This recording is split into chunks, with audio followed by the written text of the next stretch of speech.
I want to talk about three books that I've read recently that I absolutely adore and love.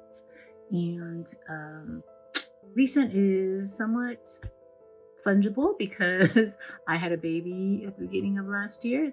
She was my fifth child, and so I require a long time to read things now. But these three books in particular stood out to me, and I thought I really need more people to know about these books. So the first book is Light from Uncommon Stars by Raika Aoki. It is, I guess the main plot is there's this brilliant violin coach, and everyone she tutors, or like not tutors, but takes on as a protege, becomes like super famous and amazing.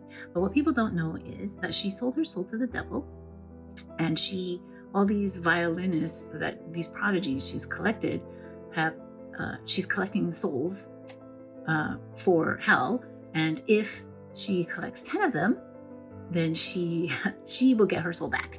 Okay, so that's already interesting.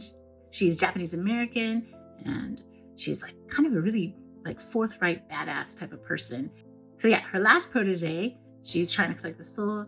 She's a transgender girl. She's a trans woman and never had formal lessons, came from an abusive family. And yeah, the violin coach is really feeling a little bit of conflict about collecting this person's soul. All right, because yeah, so there's that. And then the violinist falls in love with a donut shop owner. And this donut shop owner, I believe they're South Asian. I can't remember if they're Vietnamese or Cambodian. And but they're literal aliens, as in from outer space. And it's just such a fantastic metaphor in the way they explain things. And so it's like a queer love story. It's queer on multiple levels.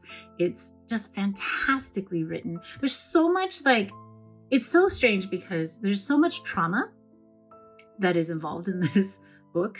And yet, because it's spoken about very matter-of-factly, and there's no I don't know how to explain it, but it doesn't feel traumatizing when you're reading it. It's done in a very mundane way, if that makes sense, because a lot of times our trauma is very mundane and it just affects everything that we do. And so I just love it. And it is so funny. The violinist, she's like so badass. I want to be her when I grow up. And yeah, it's just so good. So good. So good. So I really, really hope you guys read it and let me know what you think. I really can't think of any book that it's like. Anyway, I haven't heard much about it prior to my friend recommending it to me. So maybe actually everyone already knows about it and I don't. so that's quite possibly true. So anyway, I hope you check it out. Let me know what you think.